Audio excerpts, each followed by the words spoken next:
കോൺഗ്രസ്സുകാർ തന്നെ തെരഞ്ഞെടുപ്പ് പ്രചരണത്തിനിടയിൽ തരൂരിനെ ശാരീരികമായി കൈയേറ്റം അല്ലേ ചെയ്തില്ലാന്നേ ഉള്ളൂ, കൈകാര്യം ചെയ്തില്ല. സുരേഷ് ഗോപി ഒരു പ്രാവശ്യം കരഞ്ഞുകൊണ്ട് പോണത് ഞാൻ കണ്ടു. ഇങ്ങനെ പറയണം, നിങ്ങളാരും തിരുവനന്തപുരത്ത് പോവുകയാണ് രാജീവ് ചന്ദ്രശേഖരൻ. അറിയാം, കുറെ കൂടി ആക്റ്റീവായിട്ട് പ്രവർത്തിക്കണം, പ്രവർത്തകരോട് പറയാനുള്ള. അപ്പൊ അത് വേറെ ഇത് വേറെ എന്ന് പറയരുത്. അതൊക്കെ അങ്ങനെയുള്ള കോൺഫ്ലിക്ട്സ് ഒക്കെ പല സ്ഥലങ്ങളിലും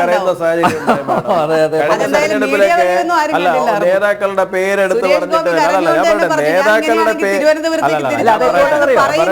ഒരു സ്ഥലത്ത് സംഘടനാ സംവിധാനം കൊണ്ട് സുരേഷ് ഗോപി ജയിച്ചു എന്ന് പറയുന്നത് ശ്രീമതി ദീപ അല്ലല്ല, ഞാനന്ന് മറുപടി പറഞ്ഞോട്ടെ. മാഡം, സുരേഷ് ഗോപി എന്ന നടൻ കഴിഞ്ഞ തവണ തൃശ്ശൂരിൽ വന്ന് മത്സരിച്ചു. അദ്ദേഹത്തിന് 2,93,000 വോട്ട് കിട്ടി. BJPയുടെ വോട്ടുണ്ട്, പ്ലസ് അദ്ദേഹത്തിന് വ്യക്തിപരമായി ലഭിച്ച വോട്ട്. ഇത്തവണ BJP എന്ന സംഘടന പ്രവർത്തിച്ചപ്പോൾ അത് 4 ലക്ഷം കൃത്യമായിട്ട് കടക്കുന്ന സാഹചര്യം ഉണ്ടായി. അപ്പൊ അത് BJPയുടെ സംഘടനാപരമായ വിജയത്തിനെ നിങ്ങളുടെ സംഘടനാപരമായ വിജയമാണെന്ന് ഞാൻ അംഗീകരിക്കുമായിരുന്നു. ആറ്റിങ്ങൽ വി മുരളീധരൻ എന്ന് പറയുന്ന നിങ്ങളുടെ കാൻഡിഡേറ്റ് ജയിച്ചിരുന്നെങ്കിൽ കേന്ദ്രമന്ത്രി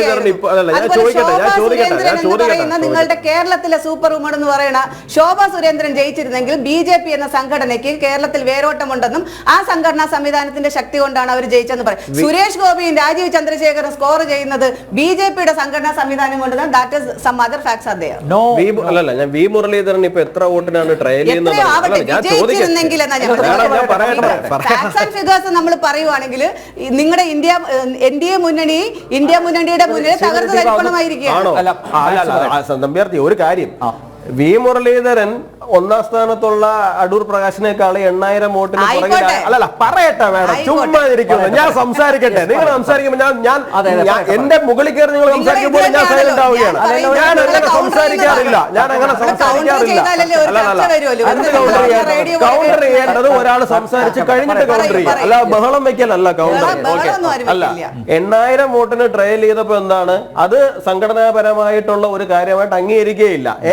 240 സീറ്റ് കിട്ടിയ BJPയുടെ പിറകില് 100 സീറ്റ് തയ്ക്കാൻ പറ്റാത്ത കോൺഗ്രസിന്റെ രാഷ്ട്രീയമായ വിജയവുമാണ്. 100 സ്റ്റേറ്റ്മെന്റ് എവിടെ നിന്ന് വന്നു? 67 വർഷം ഭരിച്ച സ്ഥലത്ത് നിന്ന് വന്നു. അതാണോ യാഥാർത്ഥ്യം? 67 വർഷം ഭരിച്ച സ്ഥലത്ത് നിന്ന് വന്നു, അതാണ് യാഥാർത്ഥ്യം. അല്ല ശരി, ഞാനൊരു കാര്യം, ഈ ജാതീയമായ ഈ കേരളത്തിൽ തന്നെ ജാതീയമായ വിജയമാണ്. അല്ലല്ല, 2004 തൊട്ട് തുടർച്ചയായിട്ട് ഭരിച്ചു കഴിഞ്ഞപ്പോൾ നിങ്ങൾക്ക് എന്തായിരുന്നു അവസ്ഥ? ഇവിടെ കഴിഞ്ഞ 2004 തൊട്ട് 2014 വരെയുള്ള 10 വർഷം ഭരിച്ചു കഴിഞ്ഞപ്പോൾ നിങ്ങൾക്ക് 2 ടേമിൽ പ്രതിപക്ഷ നേതാവില്ല. ഞങ്ങൾക്ക് ഇപ്പോൾ പ്രധാനമന്ത്രി സ്ഥാനത്ത് അവർ തന്നെയുണ്ട്. അല്ല, 2 ടേമിൽ ഉണ്ടായിരുന്നു. അതാണ് ഞാൻ പറഞ്ഞത്. അത് തന്നെയാണ് പറഞ്ഞത്. 10 വർഷം കഴിഞ്ഞപ്പോൾ നിങ്ങളുടെ പൊടി പോലും ഇല്ലാന്നേ. 10 വർഷം കഴിഞ്ഞപ്പോൾ 50% നിങ്ങൾക്ക് പറ്റുന്നില്ല. 40% ജാതി പറയാത്ത കുറെ ആൾക്കാർ. ശരി, 2005 എന്തിനാ രാജിവെച്ചേ? 2005 എന്താ രാജിവെച്ചിട്ട് പോകേണ്ടി വന്നത്? അല്ലല്ല, 2005 എന്തിനാ രാജിവെച്ചിട്ട് പോകേണ്ടി വന്നത്? പ്രാണപ്രതിഷ്ഠ ഇങ്ങനെ നടത്തി എന്തിനു വേണ്ടിയാണ്? നടക്കില്ല. 2005